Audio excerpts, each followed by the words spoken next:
Bom dia, pessoal. Aqui é o engenheiro Newton Cubo, retornando aqui com os nossos vídeos.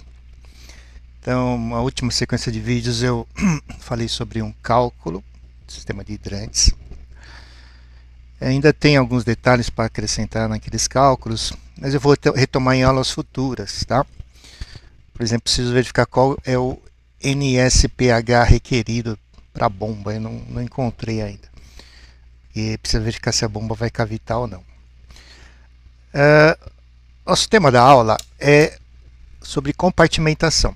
Então, eu fiz uma apresentação que contempla a IT9 na sua totalidade. Tá? Então, nós vamos comentar alguns itens importantes dessa IT. Mas eu vou passar ela inteira, né, de ponta a ponta. Okay? Então, nosso tema é compartimentação. E eu sou o engenheiro Newton. Desculpe, pessoal. Coloquei aqui um breve currículo da minha pessoa. Quem sou eu? Sou um engenheiro civil. Eu sou pós-graduado em engenharia de segurança do trabalho. Eu sou um oficial aposentado do Corpo de Bombeiros. Tá? E a minha especialidade é em proteção contra incêndio. Então, dando prosseguimento, inicialmente vamos saber o que é compartimentação. Eu vejo que algumas pessoas confundem compartimentação com isolamento de risco. E são duas coisas distintas, tá? Então eu vou fazer uma apresentação posterior falando sobre isolamento de risco, né? O que é, como fazer isolamento de risco, etc. Mas são duas coisas distintas, tá? A definição de compartimentação é essa: a medida de proteção incorporada ao sistema construtivo. O que é incorporada? É que está junto com o sistema construtivo. Por exemplo, uma parede de alvenaria, uma parede de drywall, é uma compartimentação. Okay? Nós vamos entender isso melhor ao longo do nosso bate-papo aqui. Constituído de elementos de construção resistentes ao fogo. Então tem que ser resistente ao fogo. Por exemplo, uma parede de alvenaria é resistente ao fogo. Né? Uma parede de alvenaria resiste bem. E é destinada a evitar ou minimizar a propagação do fogo. Então você tem dois objetivos da compartimentação: evitar ou minimizar a propagação do fogo, calor e gases interno ou externamente. Então nós estamos falando dentro da edificação interna e também na fachada da edificação externamente. Tá? Isso é conhecido como compartimentação horizontal e vertical. No mesmo pavimento, então no mesmo andar ou em pavimentos elevados consecutivos. O que acontece com a maioria dos incêndios? Você tem a formação de fumaça, lógico, e também nós sabemos que a fumaça é mais leve que o ar. Então ela sai pela janela e carrega calor. Esse calor pode entrar no pavimento logo acima. E aí esse pavimento começa também o sinistro passa para o pavimento consecutivo. Tá? Isso aqui é uma explicação bem sucinta. Okay? Então, essa é a definição de compartimentação, que ela visa a evitar, né, evitar que o fogo se propague para outros pavimentos ou para outros setores compartimentados da edificação ou minimizar. Sendo que isolamento de risco é outra coisa. Isolamento de risco, o nome já diz, é isolar os riscos. O fogo não vai se propagar quando existe isolamento de risco. Então vamos lá. Quais são os tipos de compartimentação, pessoal? Existe a compartimentação horizontal e a compartimentação vertical. Então, o nome já se explica por si. Compartimentação na horizontal é você fazer a compartimentação no plano horizontal. Tá? E vertical é fazer a compartimentação no plano vertical. Né? Distância verga peitoril, lajes, evitar que o fogo se propague na vertical. Aqui é para evitar que o fogo se propague na horizontal. E aí existem várias situações que nós vamos estudar aqui. Então, de forma bem objetiva, é isso. Compartimentação horizontal e vertical. São os dois tipos de compartimentação que existem. Então é importante saber disso porque você pode estar numa reunião, enfim, e ter que explicar isso para o seu cliente. Então, como é que faz compartimentação? Existem dois tipos, horizontal e vertical. Então, vamos ver o que se trata. Compartimentação horizontal. Medida de produção constituída de elementos construtivos corta-fogo. O que é corta-fogo, pessoal? Que resiste à ação do calor. Por isso que fala corta-fogo. Separando ambientes de tal modo que o incêndio fique contido no local de origem. Evite sua propagação no plano horizontal. Tá, então, aqui de novo vem que o incêndio fique contido no local de origem, onde começou o incêndio, que ele fique preso nesse local, não se propague para outros locais. Por exemplo, você tem aqui duas áreas compartimentadas, aqui com uma parede. E uma porta aqui que tem que ser uma PCF. Vamos chamar aqui de 1 e 2. Qual o objetivo da compartimentação? Se houver um incêndio aqui na área 1, o objetivo é que o fogo não se propague para a área 2. Tá? Ou que seja minimizado os efeitos para a área 2. Que aí você ganha tempo até chegar bombeiro, chegar brigada, etc, etc. Inclui-se nesse conceito os elementos de vedação abaixo descritos. Né? Então, nós temos as paredes corta-fogo. No geral, paredes de alvenaria, mas pode ser paredes de drywall resistente ao calor, chamado drywall rosa. Portas corta-fogo, as PCFs. Existem as P90, as PCF P60. Tá? Existe ainda uma P30, eu não sei se é fabricada ainda. Os vedadores corta-fogo, vamos ver mais para frente. Os resistos corta-fogos, dampers. Selos corta-fogo e o afastamento horizontal entre aberturas. Tá? Então isso aqui, vamos detalhar melhor. Aqui eu tenho a foto de uma porta corta-fogo. Tá?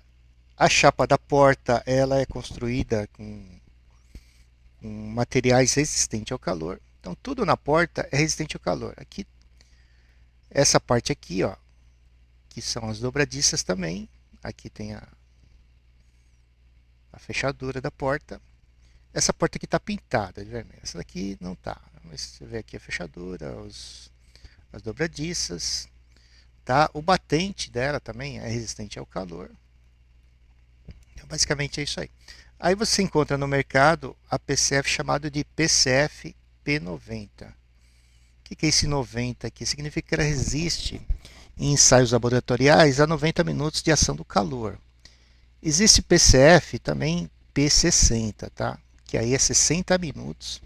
Esse número aqui se refere ao tempo que ela suporta quando exposta ao calor. Aí são testes laboratoriais. Tá? Vamos lá, então. Parede corta-fogo. Parede corta-fogo é importante para barrar a incidência de fogo e calor de uma face da alvenaria para outra, mantendo a parede estável e estanque. Em linhas gerais, a parede corta-fogo é uma estrutura criada para desacelerar a propagação de fumaça, chamas e calor. Então, a parede corta-fogo, normalmente a maioria das paredes no Brasil são feitas de alvenaria. Então, você tem aqui alvenaria. Então, essa pode ser denominada uma parede corta-fogo. Tem algumas exigências quanto a essa parede. Ela tem que estar vinculada, tem que estar engastada no piso e no teto. Bom, tem que ter uma estrutura, tá? Para suportar danos mecânicos e ação do calor também. Então, o calor vai estar atuando aqui, pode bater algum teto, pode cair, bater na parede. Então, ela tem que estar bem, tem que ter uma estrutura muito boa aqui, tá? Para que seja considerada uma parede corta-fogo. Então, vamos lá. Vou dar uma visão geral, depois nós vamos detalhar melhor aqui. Eu lembro que nessa apresentação eu coloquei item 9 na íntegra. Então, alguns itens eu vou fazer alguns comentários, outros itens eu vou ler mesmo, tá? Então vamos lá. Vedadores corta-fogo. Vamos ver mais para frente. Resistor corta-fogo. Os dampers. Existem vários tipos de dampers no mercado, né? Então tem dampers de acionamento por fusível, tem dampers de acionamento por sistema de detecção. Então o que acontece com esses dampers? Essa parte aqui fica aberta para passagem de algum equipamento, uma esteira, por exemplo, enfim. A necessidade de abertura entre áreas compartimentadas. Então, eu lembro que toda abertura em área compartimentada tem que ser protegida, ou por porta corta-fogo, ou por damper, ou por um selo corta-fogo. Então, em caso de incêndio, esse mecanismo é acionado e essa porta se fecha, e fecha essa abertura, evitando com que o calor passe por aqui, calor, fumaça e gases. Aqui outro exemplo, uma veneziana, né, ela fica nessa posição aberta. Em caso de incêndio, ocorre o fechamento automático acionado por um sistema de detecção ou fusível. Existem vários tipos. Então, esses são os dampers, uma vista geral dos dampers. Os selos corta-fogo. O selo corta-fogo é responsável por vedar aberturas onde haveria comunicação entre áreas, ou seja, elemento essencial para que a compartimentação ocorra. O que são esses selos, pessoal? Em algumas edificações você encontra isso aqui, ó. Você tem um shaft onde passa uma série de tubulações. Elétrica, hidráulica, então a tubulação passa por aqui, ó. Então, existe um furo na alvenaria, né, para a passagem dessa tubulação. No entorno desse furo fica um vazio, tá? Fica um vazio. Esse vazio tem que ser preenchido por um material que se chama selo corta-fogo. Existe lã de vidro e existem outros materiais aí no mercado que promovem a selagem desses vazios. Outra coisa que pode acontecer é que se o tubo for de PVC, por exemplo, ou até metálico, dependendo da temperatura, ele vai derreter e vai ficar um furo aqui, pode ser um furo, por exemplo, de 60 milímetros, 2,5 polegadas, enfim. E a formação desse furo, digamos assim, vai permitir a passagem de fumaça pelo buraco aberto e a fumaça vai ser distribuída por um pavimento acima ou abaixo. Então, essa é a função do selo corta-fogo. Aqui tem alguns exemplos, o tubo passando aqui e toda a envoltória do tubo selada com um produto específico. Tá? Aqui, por exemplo, ó, passa uma calha e você tem o fechamento com o tal selo corta-fogo. Um dos exemplos de selo corta-fogo é a lã de rocha. Aqui também. Então, esse é um item importante na compartimentação. Outro item da IT9, tá? Aqui eu estou tratando da IT09 na versão 2019. Ela fala sobre afastamento horizontal entre aberturas. É assim, pessoal, aqui tem uma parede corta-fogo. Como falei, toda abertura em paredes, toda abertura toda abertura que tem acesso de um setor compartimentado para o outro, seja uma porta, qualquer tipo de abertura, passagem de equipamentos, tem que ser protegida. No caso, aqui existe uma porta corta-fogo. Passagem de pessoas, equipamentos, vem por aqui. Tá? O que esse item fala é o seguinte: se você tiver aberturas em lados opostos, próximos às áreas, à parede, essa distância tem que ser no mínimo 2 metros. É isso que mostra aqui, ó. Tá? Então tem uma janela aqui e uma janela aqui. Então são aberturas próximas que estão lado a lado, dessa área de compartimentação e dessa área de compartimentação 2. Então a IT, ela exige, uma das exigências é que a distância entre essas aberturas seja de 2 metros. Que quando se trata de área fria, você pode fazer uma aba de 90 centímetros. Ok, mas mais para frente eu vou voltar nesse assunto. Então aqui é só um rasante aqui, digamos assim. Tá, para entender melhor aí a compartimentação e o porquê dela, vou falar rapidamente sobre as formas de propagação do calor. Tá? O calor se propaga. O que é o calor? Pessoal, o calor é uma forma de energia. E aqui é o fogo. O fogo é uma forma de energia que eleva a temperatura, dentre outras coisas. Tá? Então, a propagação de calor é um processo de transferência de calor entre corpos que possuem temperaturas diferentes. Pode ocorrer de três formas: condução, convecção e irradiação. Então, todo incêndio vai aparecer essas três formas de propagação do calor. É assim que a natureza se comporta. Né? Então, a fumaça ela sempre vai de um ponto de alta pressão a um ponto de baixa pressão. Tá? Os materiais conduzem calor dentro de si. Por exemplo, os metais. Né? A irradiação, transmissão de ondas de calor. Então, aqui não tem uma definição bem sucinta do que vem a ser a convecção.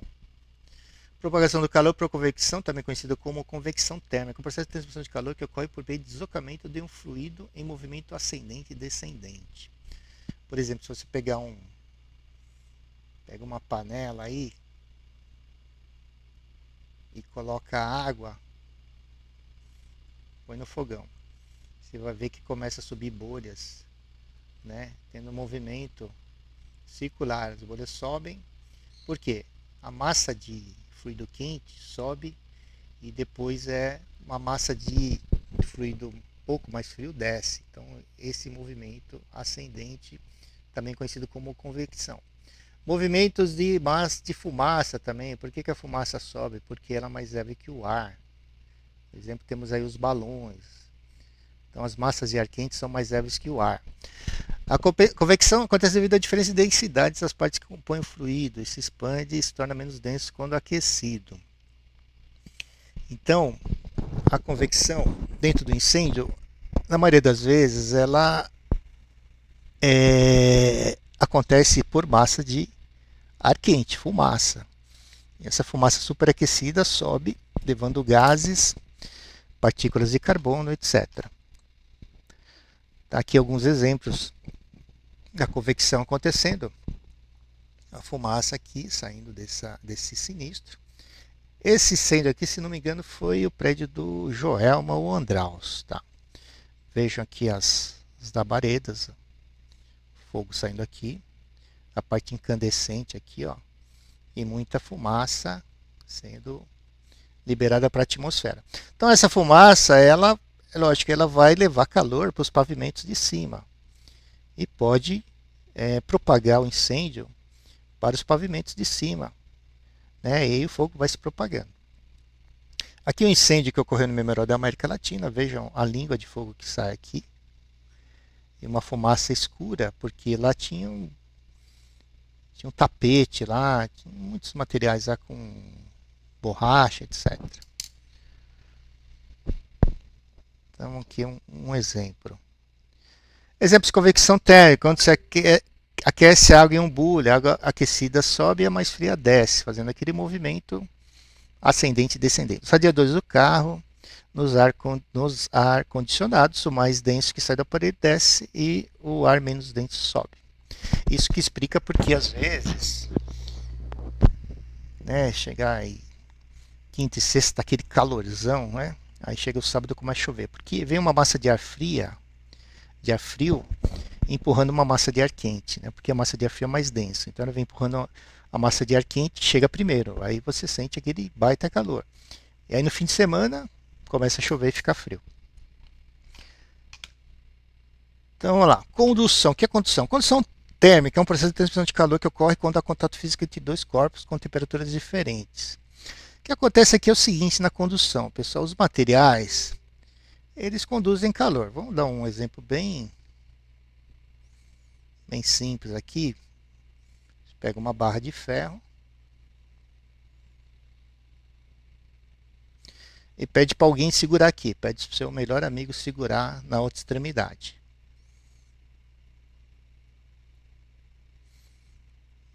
Olha aí, faz uma aposta com ele. Duvido se é homem de segurar aqui por, sei lá, 10 minutos.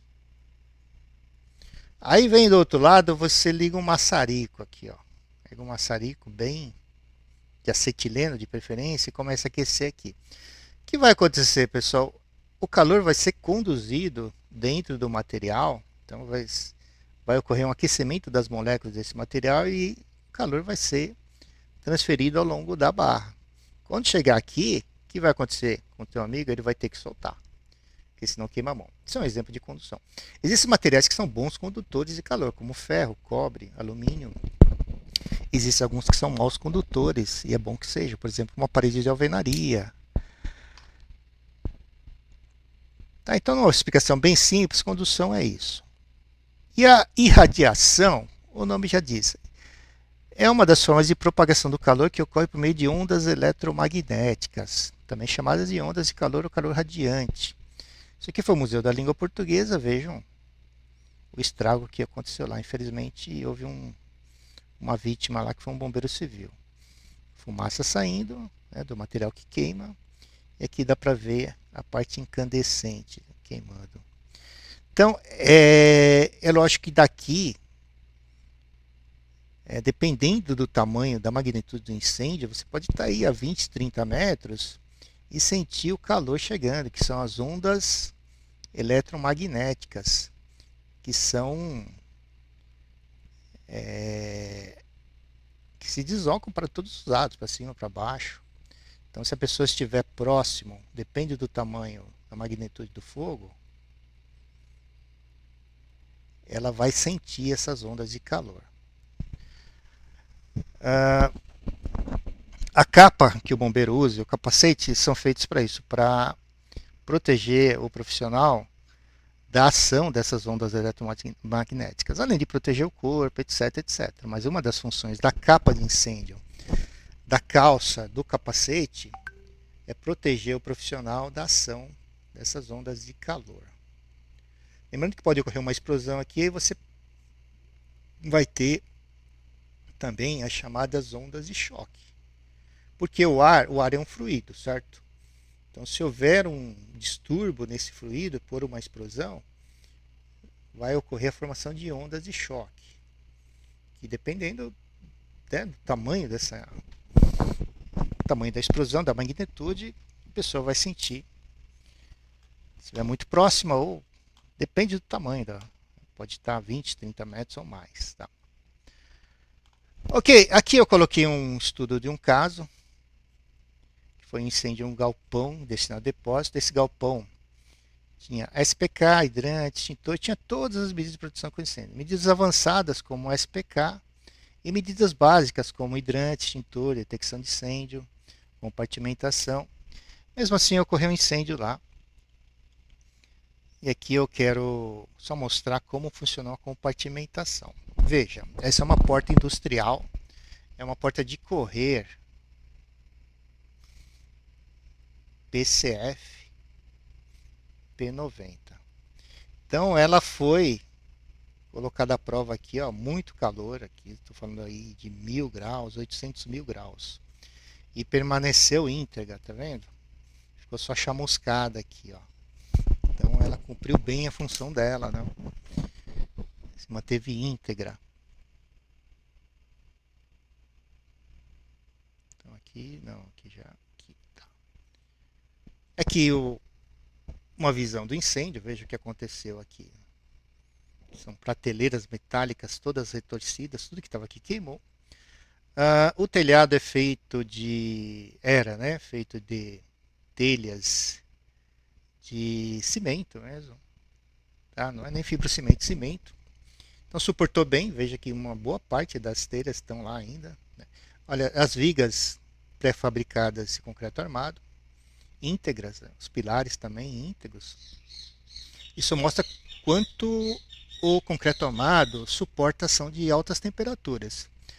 O interessante é que toda essa parede aqui, ó, era feita de drywall e também resistiu muito bem. A não ser esse pedaço aqui, que provavelmente foi a queda de um pedaço do telhado, que caiu, e aí foi uma batida mecânica. O drywall não é muito bom sem choques mecânicos, mas resistiu bem à ação do calor. Então quero mostrar para vocês aqui a importância da PCF e que ela suporta mesmo a ação do calor. Está inteira essa PCF aqui. Tá? E ficou exposta ao calor durante um bom tempo, 1 hora pelo menos. Aqui, mais uma vista do galpão. Isso aqui é um tubo de 63 milímetros e aqui tem um chuveiro automático, tem um SPK. Um SPK de resposta rápida ainda. O que é esse chuveiro de resposta rápida? O chuveiro de resposta rápida, pessoal, ele é feito para extinguir fogo mesmo. Então ele descarrega aqui uma vazão alta aí, em torno de 400 litros por minuto, 600 litros por minuto. Então esse tipo de SPK é para apagar o fogo, tá? Tem SPK que é controle, SPK padrão, por exemplo, é para controle. Mas esse aqui é para apagar o fogo. Mas não funcionou. Então você vê aqui, esse tubo aqui é um tubo de 65 milímetros que está passando lá. E os chuveiros são chuveiros de resposta rápida. Eles são espaçados, normalmente cada um 3 metros, né, espaçamento entre eles. E aqui atrás você vê, né, não sobrou nenhum material, só dá para ver aqui as prateleiras metálicas. Aqui outra visão, o tubo do chuveiro. E aqui também, mostra de novo aqui, ó, esse tubo de 65 milímetros. E na ponta dele um chuveiro de resposta rápida, que por algum motivo não funcionou. Aqui outra vista do galpão. Então veja que toda essa parte aqui, ó, o telhado caiu, mas uma boa parte do galpão, o telhado está íntegro ainda, porque ele é feito de cimento, né? Ele é de alvenaria. É uma telha de alvenaria, digamos assim. Então ela suportou bem. Veja, toda a parte aqui, ó, ainda está com as telhas lá. E você nota que as vigas e pilares estão intactos, ó. Nem rachadura tem neles. Então aqui é uma outra porta, só que essa porta aqui não é porta corta-fogo, é uma porta de armazém, mas mesmo assim ela até que suportou bem. Ela ainda está inteira, só houve uma deformação aqui, ó. Então nessas deformações criam vazios onde a fumaça vai, é lógico, entrar e vai ser distribuída para a adjacência do galpão. Toda essa parte aqui, ó, é feita de drywall. O chamado drywall rosa, que é resistente ao calor. Ó. Veja aqui, ele está chamuscada, mas está íntegra aqui. E aqui está a porta corta-fogo industrial, inteira. Aqui outra vista da porta corta-fogo industrial. Vejam que ela está só com chamuscada aqui, ó. Mas permaneceu firme e forte lá. E toda essa parte aqui, ó, são chapas de drywall. Só que esse drywall é resistente ao calor. Um drywall conhecido como drywall rosa.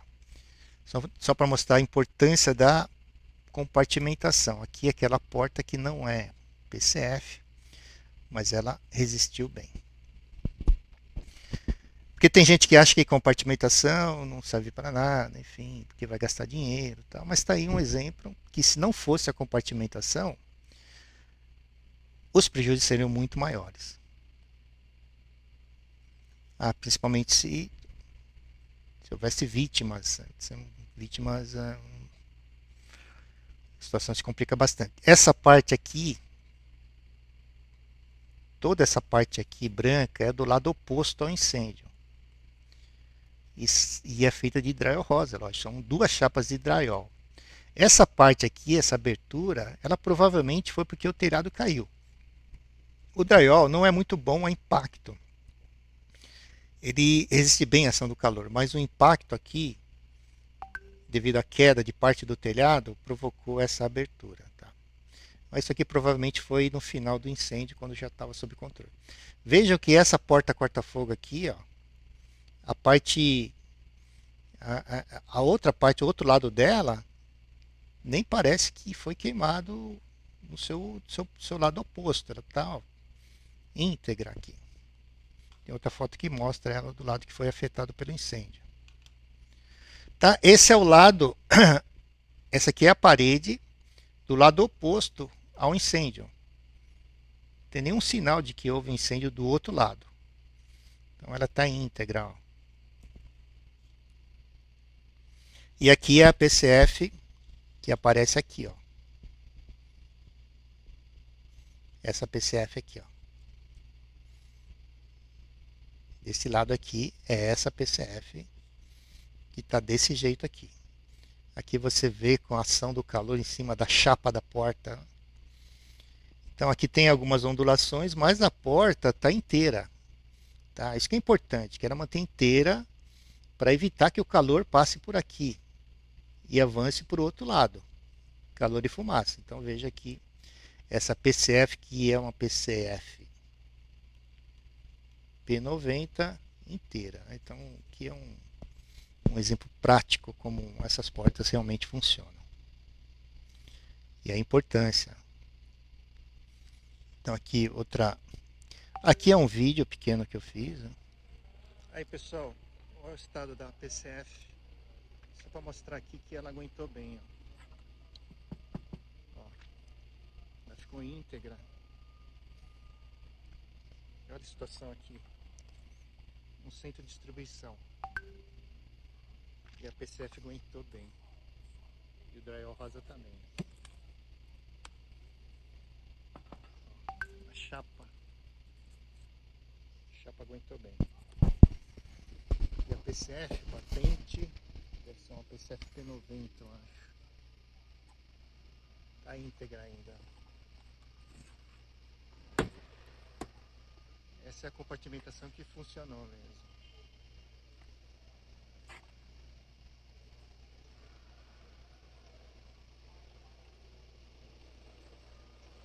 Vendo? Esse é um caso prático aqui. Então esse é um caso prático de uma ocorrência que aconteceu já faz um bom tempo.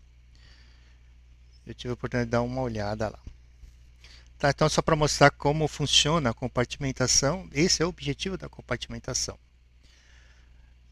Para apresentar compartimentação, dá para você substituir compartimentação por chuveiro automático. Tá? As tabelas do decreto estadual, elas permitem que você substitua a compartimentação por chuveiro. Tá? Então, é isso. Esse é o caso prático. E a compartimentação vertical, pessoal, o que é a compartimentação vertical? O nome já diz, compartimentar na vertical. Medida de proteção constituída de elementos construtivos, tá? Então, elementos construtivos corta-fogo, que tem características de barrar o fogo, separando pavimentos consecutivos, de tal modo que o incêndio fique contido no local de origem. Então, novamente, aqui, o objetivo da compartimentação é conter o incêndio no local de origem. Um dos objetivos. E dificulte a sua propagação. Então veja, nós temos dois objetivos com a compartimentação. É conter o incêndio no local de origem. O exemplo que eu dei atrás mostra bem isso, que o incêndio ficou contido no galpão que queimou. Ele não propagou para os galpões vizinhos. E dificulte a sua propagação no plano vertical. Só que aqui é no plano vertical. Tá? Compartimentação horizontal no plano horizontal e a vertical no plano vertical. Inclui nesse conceito os elementos de vedação abaixo descritos. Então, entrepiso ou laje corta-fogo, lajes de concreto armado, por exemplo. Vedadores corta-fogo nos entrepisos ou laje corta-fogo. Enclausuramento de shafts através de paredes corta-fogo, paredes de alvenaria. Tá? Shafts são dutos destinados à passagem de hidráulica, elétrica, dados, etc. Enclausuramento das escadas por meio de paredes corta-fogo, escada tipo PF, prova de fumaça. Esselagem corta-fogo dos dutos shafts, esses dutos são chamados de shafts, na altura dos pisos ou entrepiso. Vamos ver isso com mais detalhe. Paredes corta-fogo na envoltória do edifício. paredes de alvenaria. Parapeitos ou abas corta-fogo separando as aberturas dos pavimentos consecutivos. A chamada distância verga peitoril. Vamos ver isso também com mais detalhes. Tá? Registros corta-fogo nas aberturas em cada pavimento dos dutos de ventilação e de ar-condicionado. Então, quando você tem passagem de duto, vou fazer um exemplo simples aqui. Ó. Aqui uma parede de compartimentação.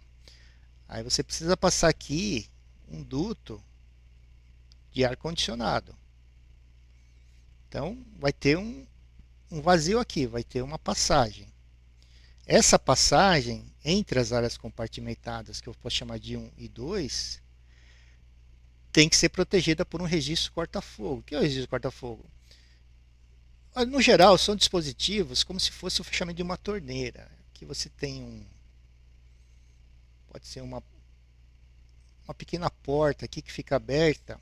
Em caso de incêndio, ela fecha automaticamente, impedindo que a fumaça adentre pelo duto e seja distribuído na área 2, que venha da área 1 à área 2. Se tiver um sinistro aqui, o fechamento desse registro corta-fogo impede que a fumaça passe por dentro do duto e chegue na área 2.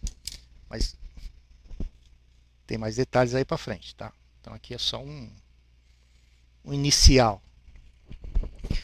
Aqui nós temos algumas definições importantes da IT9. Está no corpo da IT9. Elemento corta-fogo, EI. Elemento para chamas, capacidade portante. Tem uma abreviatura aqui, ó. EI, elemento para chamas E, capacidade portante R, integridade E, redução da radiação W, isolante térmico I, elemento redutor de radiação EW, elemento envidraçado completo. Tá? Então, eu vou parar por aqui. Na próxima aula, nós vamos falar sobre cada definição. Tá? É importante que você saiba cada definição dessa para entender o contexto geral da IT9, tá? Que é uma IT muito importante e, ao mesmo tempo, ela é um pouco complexa também. Não muito, mas ela tem alguns detalhes importantes, tá? que requerem um estudo mais detalhado. Okay? Então, na próxima aula eu retorno e aí vou detalhar melhor esses elementos, né? Integridade, capacidade portante. Tá? Então eu fico por aqui. Obrigado, pessoal.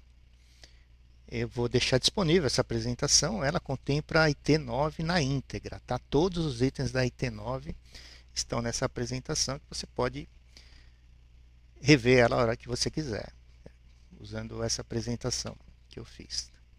Agradeço. Se você gostar, deixa um like ou dislike. Essa apresentação deu trabalho, tomou algumas horas de trabalho aí, mas vale a pena, porque enquanto eu ensino, eu aprendo também. Muito obrigado.